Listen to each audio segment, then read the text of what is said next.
Hello everybody. Let me make sure my video is starting here. It says it's starting, but it might have already started. Okay, we are now live. Hi, hello everybody. Welcome to the Love Over Fear show by Healing Embodied. If you are brand new here, if you are new to this Moving Beyond Fear Facebook community, if you are new to Healing Embodied, if you are new to relationship anxiety as a whole, hi, welcome. We are so glad that you are here. For anyone who doesn't know me, my name is Sarah. I am the lead body-mind integration expert here at Healing Embodied. I work alongside of our lovely, incredible founder and CEO, Chelsea Horton, who, if you have found your way here, you are definitely familiar with, or you will be soon. For anyone who doesn't know what the hell the Love Over Fear show is, this is a show that we do twice a month right here in the free Moving Beyond Fear Facebook community. And it is, how to describe it? It is like talk show, TED Talk, educational webinar, podcast, hanging out with your friends, mishmash rolled into one. That is what this show is. It is meant to educate, inspire, help you feel empowered. We talk about all things relationship anxiety, anxiety in general. That is what we talk about here. In our Moving Beyond Fear Facebook community, we have monthly themes that we explore throughout the entire month. And we've recently started really aligning these shows, these episodes, with that monthly theme. So our theme this month in Moving Beyond Fear is self-trust. Hi, Chelsea. Yeah, if you're out there watching, I already see like 6 people watching. It's making me anxious. I'm sort of kidding, kind of not. If you're out there watching, say hi. Let me know you're here. Give me feedback throughout, ask questions throughout. I promise you this is a lot more enjoyable for you and for me and for everybody watching if this is interactive, if you are commenting, if you are giving me reflections, if you are asking questions. I promise it's a lot more enjoyable than just listening to me talk for 30 or 45 minutes. That's a lot of me talking. Okay, so our monthly theme for November is self-trust. I fucking love this theme because self-trust is something that I personally have struggled with.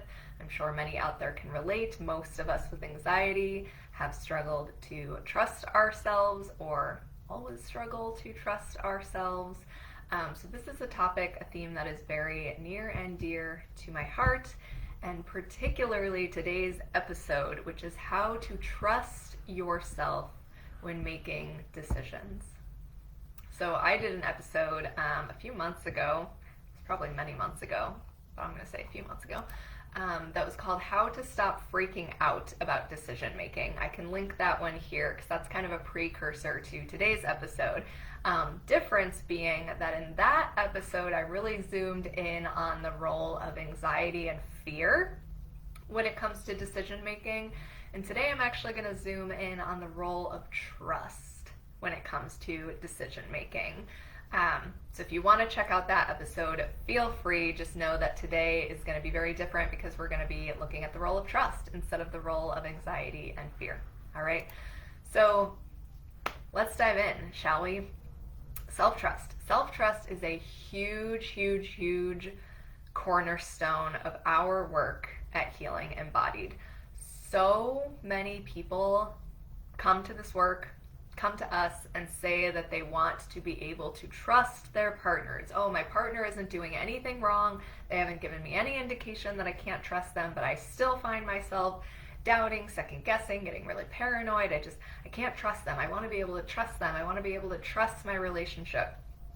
And across the board, I can say this with full, entire confidence. Across the board, this trust starts from within. The ability to trust externally only exists when you first develop the ability to trust internally. If your partner is not giving you very clear indications that they cannot be trusted, then that is pointing you towards exploring deeper self-trust. That's what we're diving into today, shall we? If you are here, if you are watching, say hi, let me know you're here, let me know your thoughts on self-trust. Do you struggle to trust yourself when it comes to making decisions? I know that I cannot be the only person in this world or in this Facebook group that struggles with self-trust. So tell me if it's something that you struggle with as well. All right, without further ado. So here at Healing Embodied, we believe and we teach in all of our programs that there are 3 pillars of self-trust, 3 keys to developing self-trust. And we are going to take some time today to unpack each of them individually and do some movement around them. And you will kind of see as we're going through this how these 3 pillars interact with one another to form a foundation of really deep, unshakable self-trust. All right. So the first pillar is trust in your ability to make decisions. Okay? In order to trust yourself, in order to have self-trust when making decisions, you have to trust that you can do it, that you are capable of it, that you have that ability to fully embody self-trust, to truly have a firm foundation of self-trust. You gotta trust that you can do it. You gotta trust that you can do it. You gotta trust that you can get better at it, that it is fully within your wheelhouse, fully within your grasp. You have to believe in your bones that you're capable of it. So if you go into a decision, be it a large decision or a small decision, whether it's what you're gonna have for dinner, what you're gonna wear today, what college you're gonna go to, where you're gonna live, who you're gonna marry, whatever the decision is, if you go into it with an underlying belief that you are not capable of making it, that you can't do it, then you're not gonna be able to do it. Then you're not gonna be able to make the decision, okay? We, as humans, we live in line with our internalized beliefs. So as we go through life, we are absorbing information from the world around us that forms and informs our internalized belief system, how we see ourselves, our partners, the world, the people around us, etc. Whether these internalized beliefs are helpful or harmful, conscious or unconscious, we are constantly living in line with what we believe about ourselves and our abilities. We are constantly looking for proof, right? It's kind of that you see what you look for sort of principle.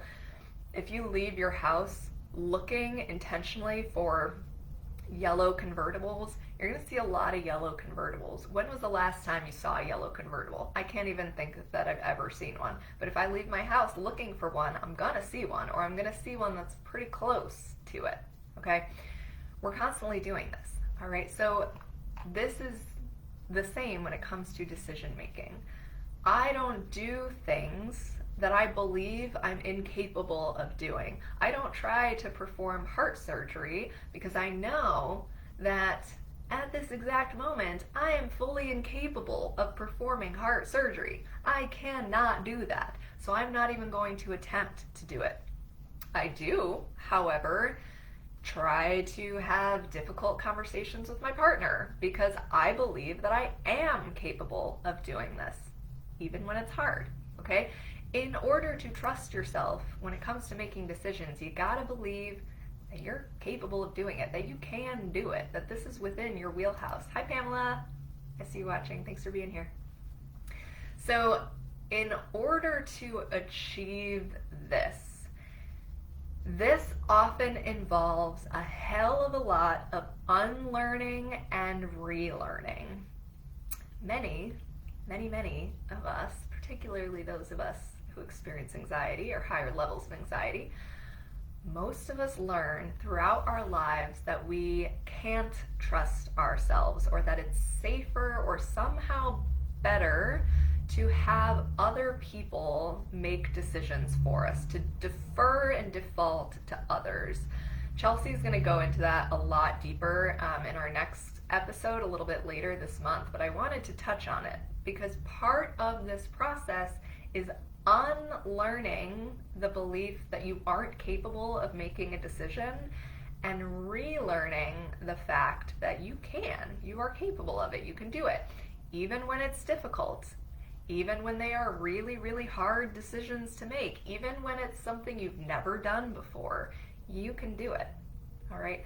We have to unlearn this belief that we can't do it so that we can relearn this belief that we can, right? Let's see, Chelsea said, yeah, you get paralyzed around decision making when you believe you aren't capable of making good ones. Yeah, exactly. If I'm fully believing that I can't make decisions or that I can't make good decisions for myself, that I'm incapable of that, whether because I've been told that in my life or that's been my experience in my life, then I'm going to be paralyzed around it, right? Yeah, so we have to unlearn this belief that we can't do it and relearn this belief that we can, okay? So I want to do a little movement. I want to do a little meditation here. And let me know in the comments, how's this sitting with you? Do you experience this? Do you trust in your ability to make decisions? Do you trust that you are capable of that? Or do you struggle with that? How does that show up for you? Let me know in the comments. All right, we're going to do a little bit of movement around this. All right, so find a comfortable position. Whatever you're doing, you can close your eyes or leave them open. You don't have to be able to see me. It's going to be more of a reflective, meditative experience, so you don't need a ton of room. You can stand up, sit down, lie down. Doesn't matter. You can choose. You're capable of choosing. Take a few deep breaths. Just drop into this moment. I want you to start to notice the part of yourself that believes you're not capable of making decisions or making good decisions.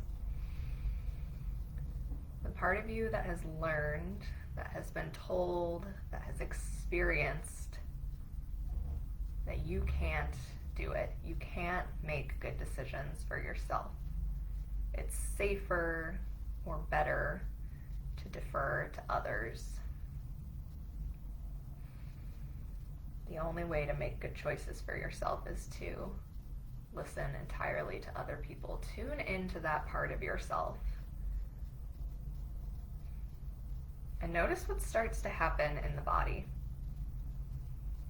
Do your shoulders start to sink? Does your heart start beating faster? Does your chin drop? Become more tense or rigid?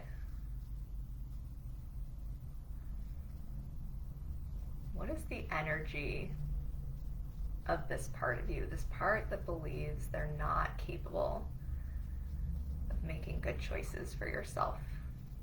What's the energy of this? Is it warm and opening and welcoming and inviting and empowered?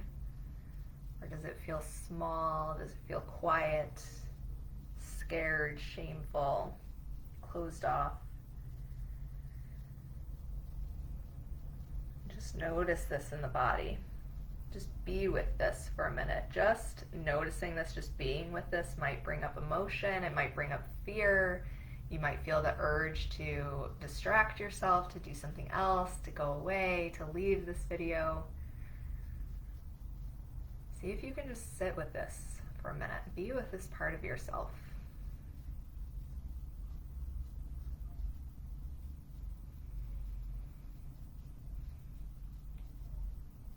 Now I want you to start to notice the part of you that believes you are capable of making good decisions for yourself, no matter how hard they might be, no matter how hard it might seem.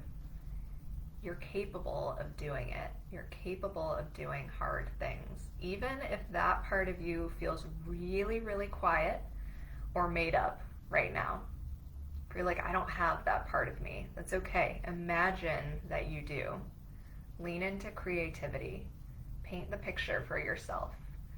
What would the energy of that part be?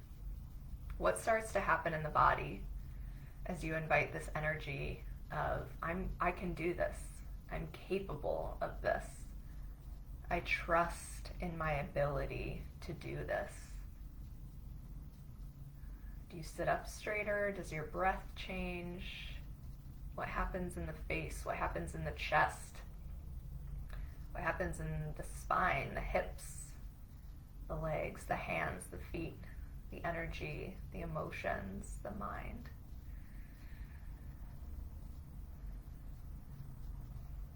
Does this feel uncomfortable? Does it feel vulnerable? Does it feel really open? Does it feel a little timid? Does it want to revert back into the old pattern, closing, sinking, deferring, defaulting? See if you can be with this part of you. This is the part that knows deep in its bones that you can do this.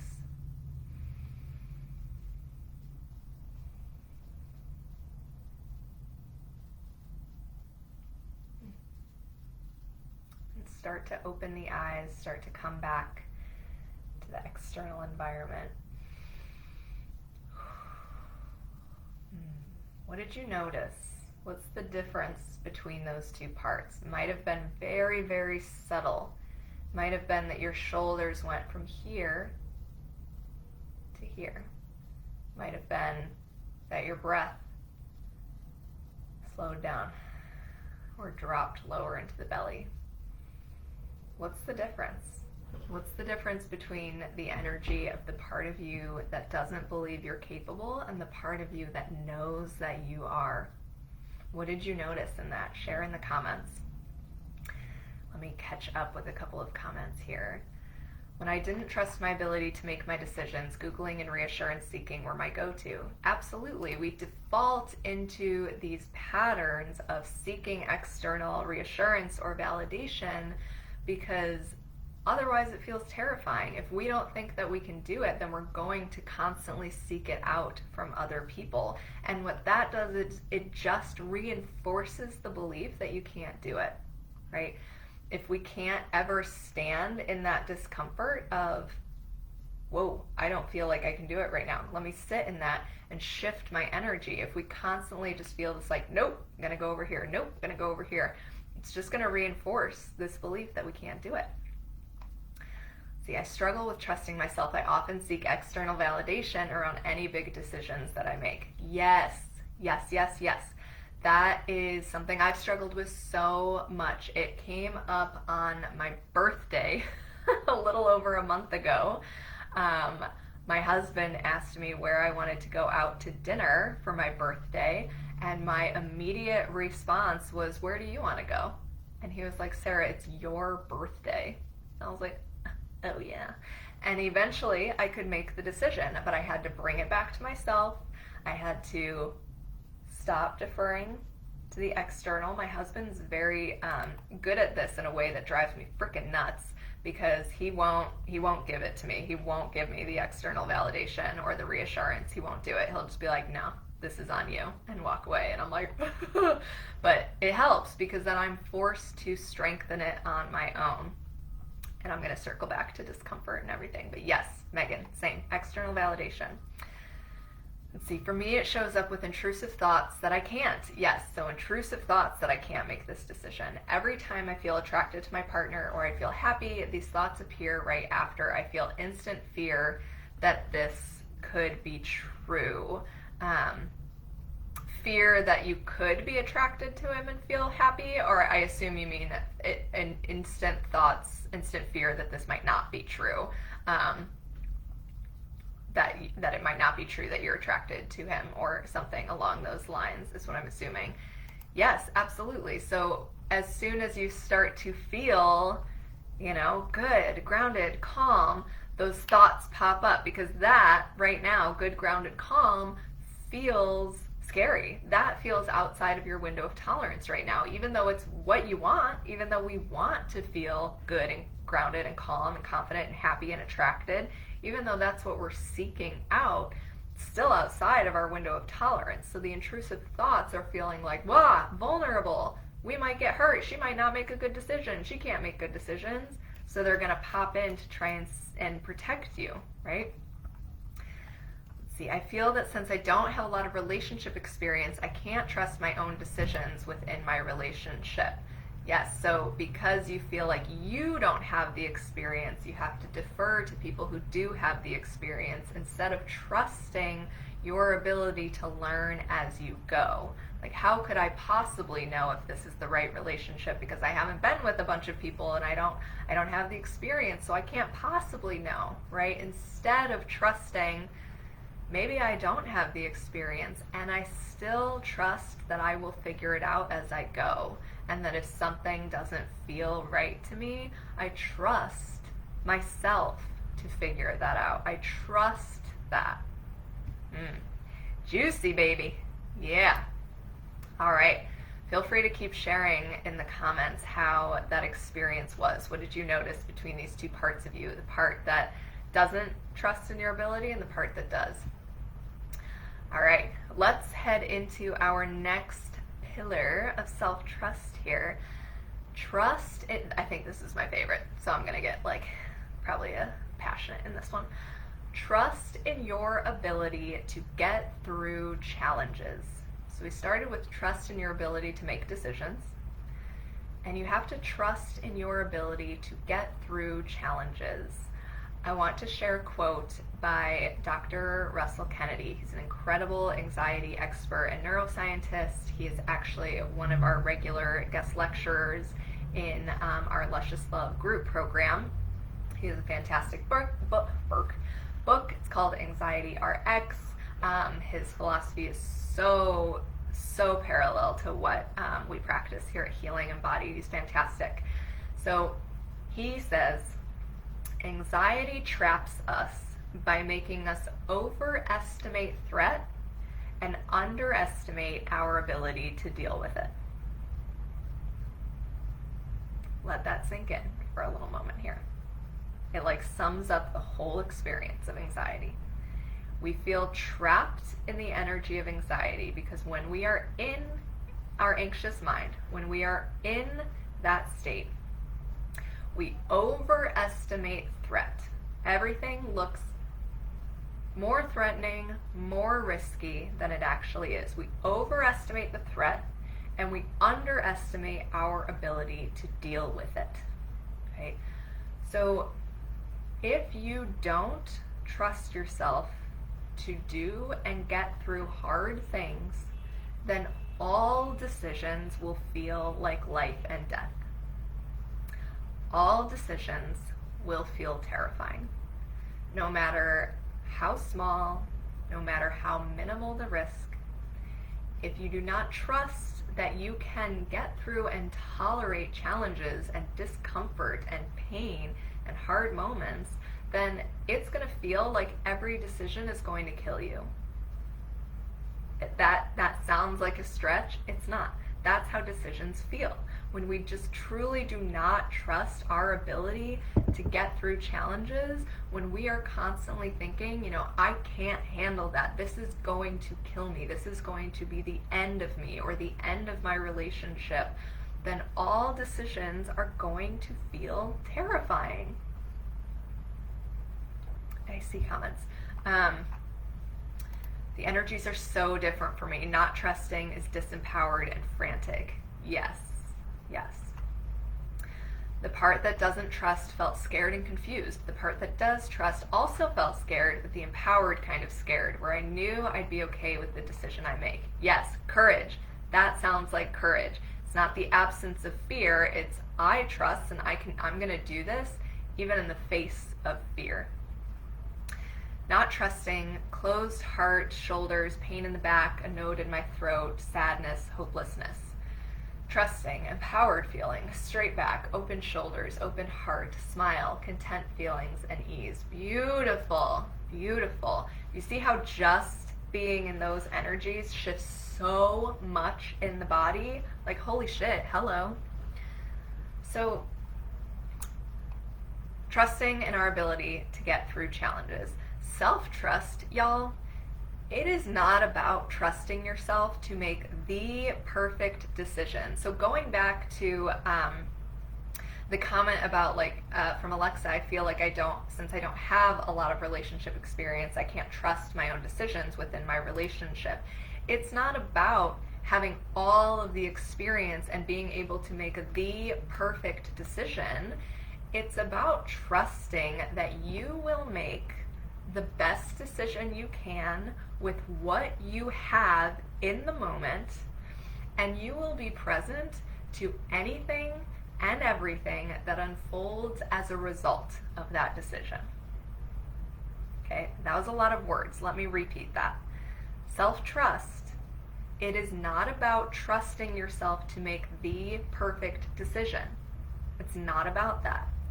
It is about trusting I will make the best decision I can with what I have right now in this moment, and I will be present to anything that unfolds as a result of that decision, be it something that feels amazing, something that feels like shit. I will be present to anything that unfolds, right? We get so paralyzed in making decisions because we are terrified of what's going to come after the decision. We're terrified of any discomfort, any challenge, any pain that's going to come after the decision, so we just don't make it, or we defer to someone else, right? It's not about having the perfect choice. It's about, I'm going to be here and I'm going to feel whatever the fuck I feel after this decision. I told you I was going to get passionate about this one. I'm very passionate about this one. Okay. It's about trusting that you're going to do the best you can in the moment, and whatever comes from the best you can, you're going to feel it, and you're going to be there, and you're going to do it, and you're going to get through it. Okay? Chelsea said, so good. Yes, so good. So, let me take a breath here. When I get heated, I talk really fast, and I don't breathe very much. So, difficulty with decision making. It really stems from an attempt to avoid discomfort. It comes from not wanting to feel discomfort, from not wanting others to feel discomfort. I will give you an example of a girl I know very well. Her name is Sarah. It's me. I suck at making decisions. I have gotten so much better at it. So much better. I'm gonna brag a little bit subtly here, because holy hell have I gotten better at making decisions. And I'm still not great at it, and I fully own that. It's something I work at literally every single day of my life. So in the early stages of my relationship with my husband, before I did a lot of healing and self-work, the simple question of where do you want to get dinner tonight was literally paralyzing to me. I have cried before when asked what I want for dinner or where I want to go for dinner. I couldn't do it. I couldn't make that choice. That is because my anxious brain, when I tended to live there a lot more frequently than I do now, my anxious brain did not say, what do I want for dinner tonight? Tacos. Mike, I want tacos. That wasn't where my anxious brain went. My brain went to, I kind of want tacos, but what if I say that I want tacos, but Mike actually wants spaghetti, so he's kind of unhappy about it, and then we order tacos and his tacos suck? Or what if our order takes a really long time if we order tacos, but if we ordered spaghetti, it would have taken half that time, and then he's really cranky when the food comes, then he eats his tacos and he hates his tacos, and then what if he's really mad at me and I've ruined his life and it's my fault that his whole night is ruined, and then he decides that he doesn't want to be with someone who wants tacos, and he actually leaves me and my relationship's over. That is where my brain went, y'all. All from him saying, what do you want for dinner tonight? Okay, I was so terrified. No. My anxiety was so terrified of the potential discomfort that I could feel or that I could cause my partner to feel that I just couldn't possibly make any decisions. I know that this is a small example. I use it all the frickin' time. That it illustrates so clearly what so many of us experiencing anxiety go through. Let's see. Chelsea's laughing at me. Pam said, wow. Guilty. I feel like such a people pleaser. The anxious brain is so creative. Yes, right? And people pleasing tendencies come from an attempt to avoid discomfort. Because what if you didn't please that person? What if they were disappointed with you? What would you feel? I guarantee you it's some kind of uncomfortable emotion. Shame, embarrassment, unworthy, sad, lonely, betrayed. I don't know. You name it for yourself. But I guarantee you it's some kind of uncomfortable emotion. Okay? People pleasing doesn't come from like, oh, I just want everybody to be happy. I told myself that bullshit lie for like 26 years of my life. I'm sure we're very nice people. You're a very nice person. But people pleasing to an excessive amount comes from an attempt to avoid discomfort, right? So the more that we can lean into and get real snuggly and comfy with being uncomfy, the better we can get at making decisions. Instead of feeling paralyzed by your husband asking you what you want for dinner, you might feel a little bit of a twinge. You might feel a little bit of like a woo. Might not feel awesome. Then you can breathe. You can sit with the discomfort.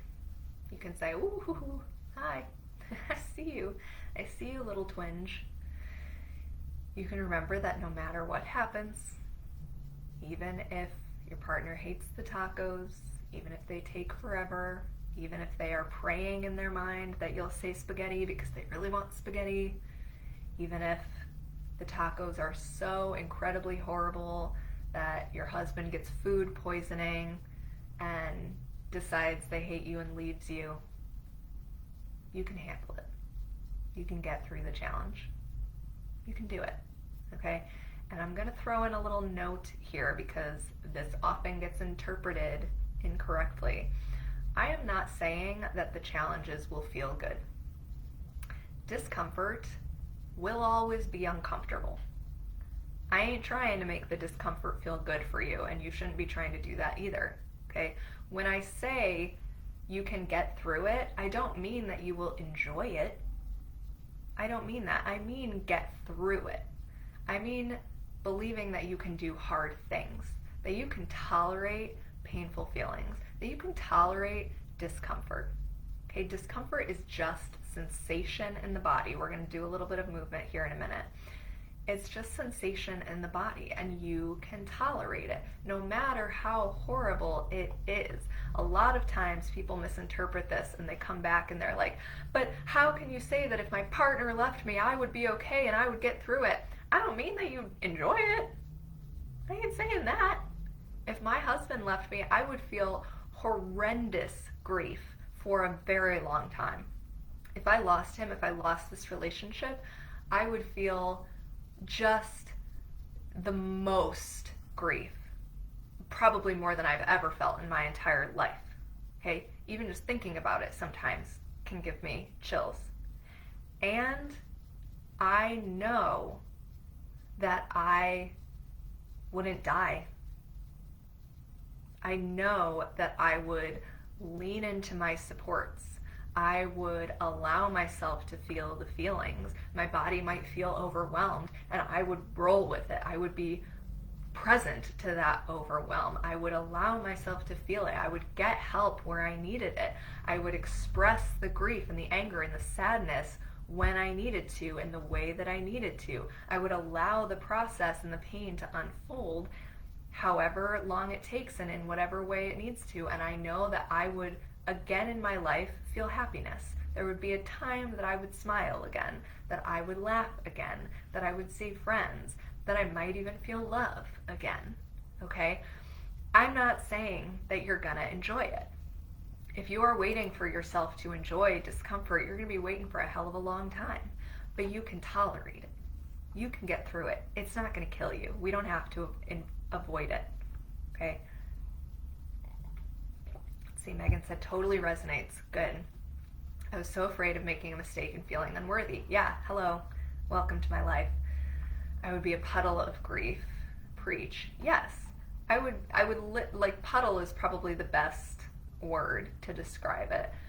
If for whatever reason, because of the tacos or because of any other reason, if I lost my husband, if I lost this life that I'm building, oh my fucking gosh, it would be horrendous and it wouldn't kill me. Both of those things can be true at the same time. Okay? If you believe that discomfort is going to kill you, you're going to do everything you can to avoid discomfort. Right? We gotta stop avoiding. More on that in a minute here. Those damn tacos. Girl, the tacos. It's funny though, because like, tacos are one thing that we can always agree on. I just love tacos. I love them. Alright, let's move a little bit. So, discomfort is just sensation in the body. It's just sensation. That's literally it. Okay? It is just sensation in the body. So we need to learn to be present to any and all sensations, regardless of how pleasurable or unpleasurable the sensation is. We need to learn to be present to it. So we're going to do a real short little body scan here. Okay, so find a comfy position that you can hold for just about 5 minutes. Sit, stand, lay down, close the eyes, keep them open, up to you. See if you can bring the focus to the body, put your phone down, close the book, close the email. See if you can just be present with the body. And I want you to bring your attention to your head and neck and shoulders. You might naturally find a little bit of movement. I'm kind of turning my head side to side. If that happens, that's fine. You do not have to force any movement. You can find stillness. I always say stillness is movement. It's just very quiet movement. Bring your attention to the head, neck, and shoulders, and just notice what sensations you experience. You feel tightness in the jaw or between the eyebrows. Do you have a headache? Does your neck feel stiff? Can you feel your hair tickling your cheek? Can you feel your tongue on the roof of your mouth?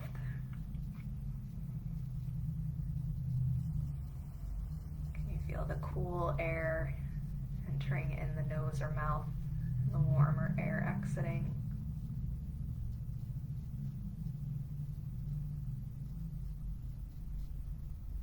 What do you feel? What sensations can you feel in your head, neck, and shoulders?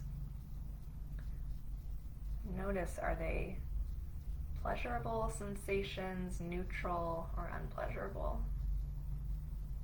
You really have to scratch. I have an itch right on my forehead.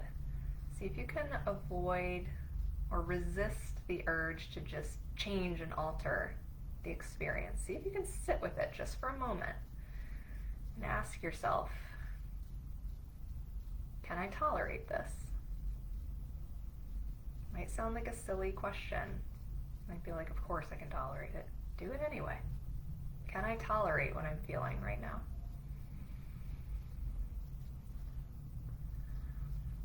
And bring that awareness down into the torso, into the chest, spine, the belly, even the arms, wrists, fingers.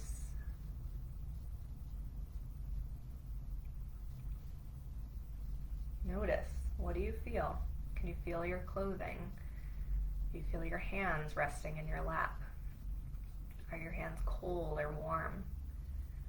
Is there sensation in the chest or in the belly? you have an itch? Do you have tension? Do you have any areas of pain? There might be subtle movement happening. That's okay. But remember that the goal of this practice is just to notice and sit with sensation. It's not actually about changing anything. We're not trying to get rid of or alter the sensation. We're just trying to notice and be with the sensation.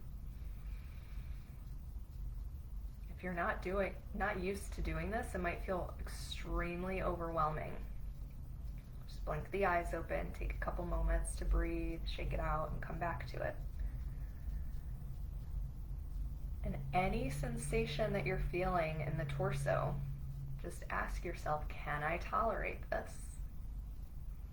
Can I pause and be with the sensation for just a beat, just a breath, before I alter it?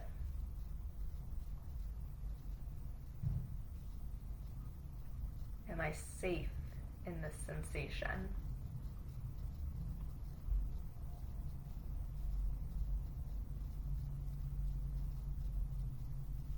Can I tolerate whatever I'm feeling right now in this moment? Sensations might be really, really quiet today. You might not feel a lot of sensation. Can you be present to that? Can you tolerate that?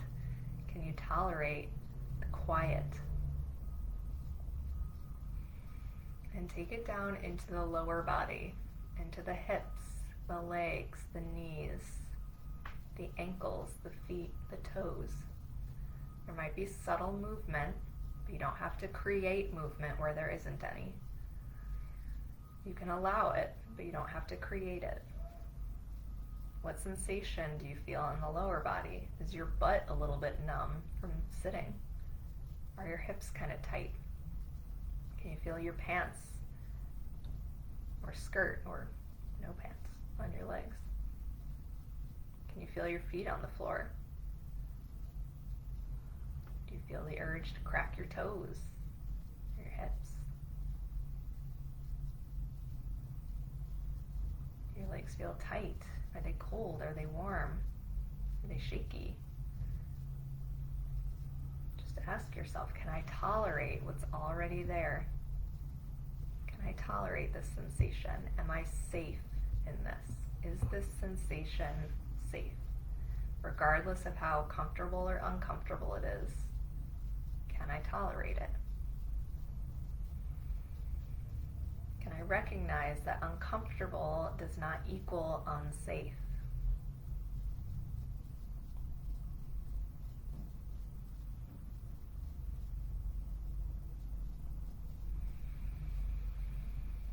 And when you feel ready, you can start to blink the eyes open, do any movement you need, shake it out, yawn it out, stretch it out, crack the bones, scratch.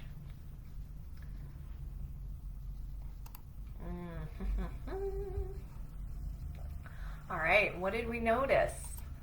What did you notice in noticing sensation? Like I said, today, right now, in this moment, the sensation might have been really, really loud. It might have been really, really quiet and subtle, okay? Whatever's happening, can you tolerate it?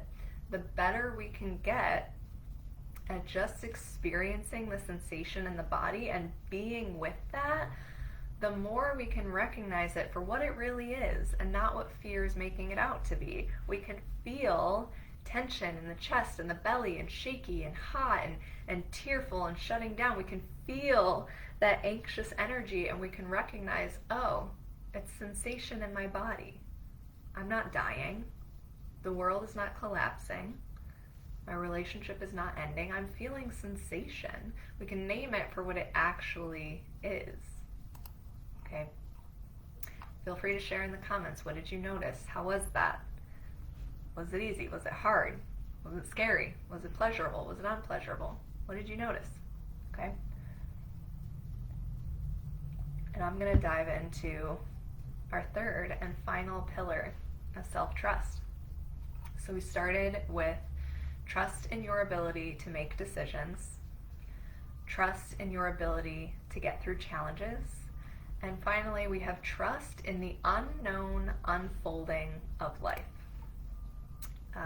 Yes, Chelsea said such a necessary practice. Yeah, and it's so simple. Doesn't mean it's easy, but it's so simple. And the more that we can do it, the better we get at it. Okay? And if we can do it when we are calm and experiencing mostly neutral sensations, if we can do it then we're going to be better at doing it when the sensations are much louder. It was super interesting to realize the longer I tolerate the sensation, the less scared I felt to feel it. Hell yeah! Because the longer you feel it, the more time your brain and your nervous system gets to recognize, oh, I can tolerate this. This is safe. I'm okay, right? If every time we feel uncomfortable sensation, we immediately avoid it or change it or distract ourselves from it, then it's just going to reinforce this narrative that we can't tolerate it. But the longer that we sit with it, the less proof there is that we can't tolerate it, and the more proof there is that we can, right? Boom. All right, so trust in the unknown unfolding of life. How many people out there love uncertainty and unknown? Anyone? No, I didn't think so. Anxiety does not like uncertainty. It does not like unknown. It's constantly craving certainty. This is why so many of us want to know that we're making the right decision before we make it. We need to know that nothing bad will happen. We need to know that it's not going to cause catastrophic things to happen. We need to know that ahead of time. We are so terrified of making the wrong choice. So we try to predict the future. We go through every single possible scenario that could happen as a result of our decisions before we make the decisions. Cue my taco example, right? We do everything that we can to avoid things going wrong. We try to control. We control ourselves. We control our emotions, our partners, our relationships. We try to control people's perceptions of us and people's thoughts about us, right? But guess what? Certainty doesn't exist. It doesn't. We cannot predict the future. We cannot control the future. We can make informed decisions based on our understanding of the world and our experiences, but we cannot predict the future. Anybody who has ever checked the weather and seen that it's supposed to be bright and sunny, so you leave in like a tank top and shorts and then it starts pouring rain, knows that we cannot predict the future. When we channel all of our energy and time into predicting the future and avoiding the uncertain, then we actually avoid living.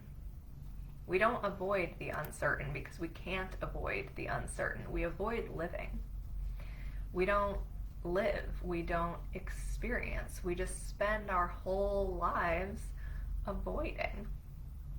We get to the end of our lives, whether that is 60 years from now or 60 seconds from now, and we haven't actually lived a day in our lives because we've spent the entire time avoiding, right? So I'm not going to sugarcoat this shit. Sorry, y'all. Here is the big, scary fact of life.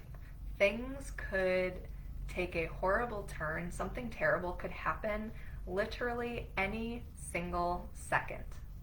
We could die at any second. Our loved ones could die at any second. You could lose your job. You could get a life-changing diagnosis. Your dog could run away. Sorry, Chelsea. Your partner could leave you. Your partner could leave you. Your business could collapse. Anything could happen. We can't control it. We can't predict it. So do we just live in fear of those things happening and shut our door and close ourselves off to the world and hide from every possible painful thing that could possibly happen? No. We live. We live in the present and we allow life to unfold before us. No, we don't just let go and say fuck it, whatever's gonna happen is gonna happen. No, we still work hard. We still make informed decisions. We still put in effort. We still work hard to change and grow and evolve and plan and create and manifest and cultivate. But we live, right? We trust that life will unfold as it's meant to. Okay? And this is different from the like everything happens for a reason. If that quote works for you, go for it. It doesn't work for me, so I'm just not gonna dive too much into it. It's different than that though. This is not like trusting that everything happens for a reason. It's just trusting that life will unfold and that the unknown is a part of life, and it's embracing that instead of being afraid of it. It is leaning into the unknown and trusting this unknown unfolding instead of being terrified of it and avoiding it and trying to predict it and control it. Okay, we don't have to know everything in order to do anything. It's not about knowing everything. It's not about controlling and predicting. It's about leaning into trust and just allowing it to unfold. It will unfold. Okay. Let me see. I have comments here. We don't avoid uncertainty. We avoid living. Yeah. Hell yeah. Making that into a post. No, not the dog. I know, right? But if we are constantly living in fear of my dog could run away or I could lose my dog, you're just going to be miserable forever. You're not even going to enjoy your time with your dog, right? Yes, we co-create with the universe. Ooh, I love that. But oftentimes the universe surprises us. Yes, she does. Flowing with life. Yeah. Yes, working with life, with the universe, rolling with it instead of constantly trying to work against it or fight it or create it or control it. Right? You're moving with it. Because if you are like, I was going to try and come up with a cool metaphor. If you are resisting it and then it comes at you, that's going to feel a hell of a lot different than if you can like, flow with the energy and then transform it, right? You can take the energy that's coming and transform and do something beautiful with it instead of just fighting it, right? The best metaphor I can come up with for you right now. Take from it what you will. Yeah, y'all. Working with the universe, flowing with life, trusting in the unfolding instead of avoiding or trying to control or trying to predict. Okay? So we have one last little movement practice here. One last one. And then we're going to wrap it up. This is a long one. Thanks for hanging out with me, guys. This is fun. Can't believe I talked for an hour. It's amazing. All right. So one last time, come into the body. Maybe do, find something a little bit different here. Maybe if you've been sitting, maybe you stand up. If you've been standing, maybe you sit. And I want you to start to invite an energy of allowance into the body. How can you allow? Just allow the movement to unfold. Allow life to unfold. Allow yourself to move with the energy of life and the universe instead of trying to control. And if you are like, what in the hell is this girl talking about? Just notice the impulses in the body. What's an impulse? Do you feel the urge to sway? Do you feel the urge to move your hands on your thighs? Do you feel the urge to kind of tilt your head around? Do you feel the urge to make sound? Or to kind of roll your hips or tap your toes? What's the impulse in the body, and how can you allow yourself to flow with that? Don't second guess it. Don't judge it. Don't try to create something that isn't there. Don't try to fight something that is there. Just notice the impulse. And how can you lean into an energy of allowance? The energy of allowance, allowing, is quite the opposite of the energy of control or prediction. There's flow. There's presence. You're not just being blown around in the wind.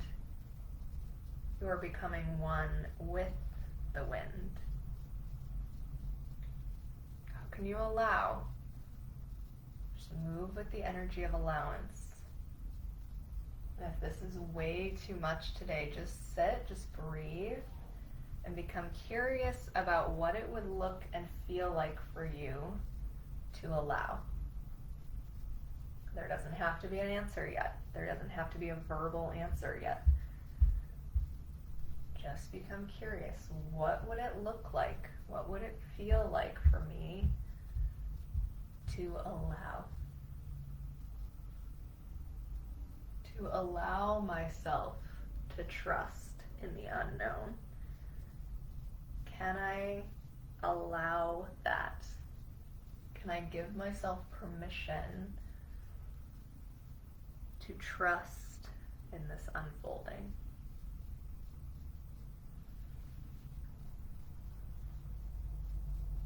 When you feel ready, you can start to bring that to a close. Finding stillness, finding breath, opening the eyes, getting a blanket if you live in the Midwest and it's freezing cold like me.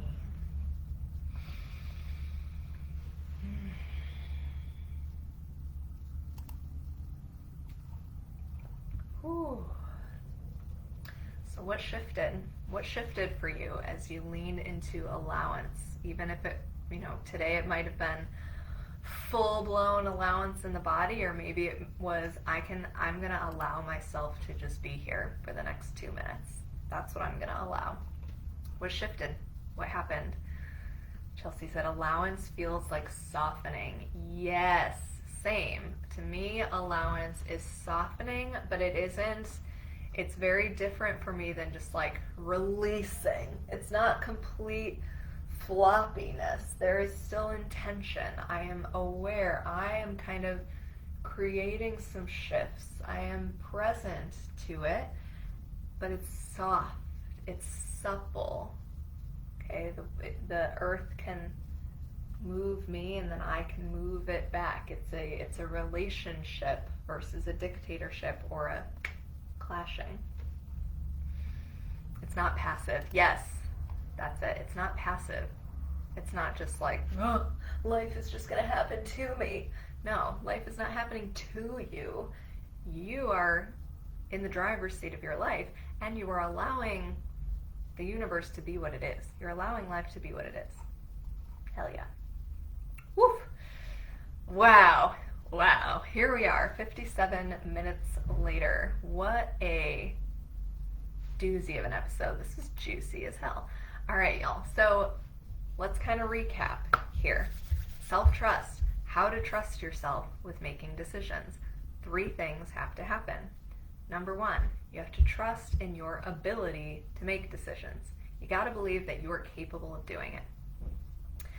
Number 2, you got to trust in your ability to get through challenges. You are capable of tolerating the discomfort. You can handle the challenges that life is going to throw at you. And number 3, trust in the unknown unfolding of life. Life is unknown. We cannot predict it. We cannot control it. We can trust in the unfolding of it. That is how you achieve trust in decision making. That is how you create a foundation of self-trust. Those 3 things.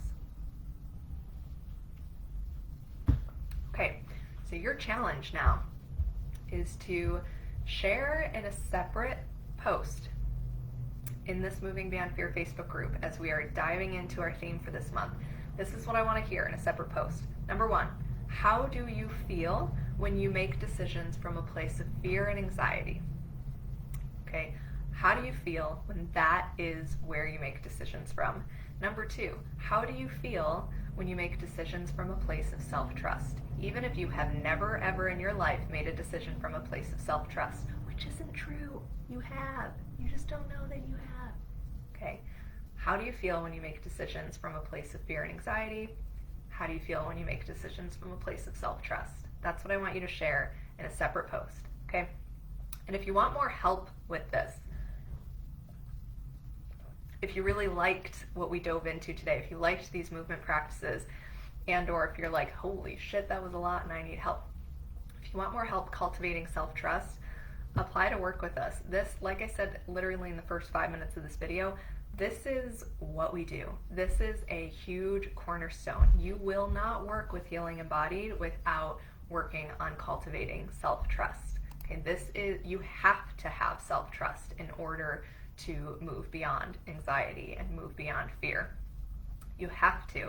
We have videos about it in our Safety Within Self-Study program. We have modules and embodiment practices about it in our Luscious Love Embodiment session, or embodiment, oh my God, Luscious Love Immersion Group Program. This is how you know that I've been talking too long, when my brain is just like, say any words that you know, because you're tired and you want to stop talking. We work on it in all of our programs, okay? Like I said, Dr. Russell Kennedy, who I was quoting earlier, love that man. He's one of our regular guest lecturers. You get to have a session, a group session with him in that program. It's amazing. So if you want deeper help with this, if you want the hands-on support in cultivating this, apply to work with us. I have it linked here. And in the meantime, share in a separate post your answers to those 2 prompts, okay? Y'all, thank you for hanging out with me. Thank you to those of you who hung out this whole time. You guys are the shit. Thank you for everyone who's gonna watch this recording. Have such a great rest of your week, and I'm so excited to keep diving into self-trust this month. I'll see you guys later. Take care.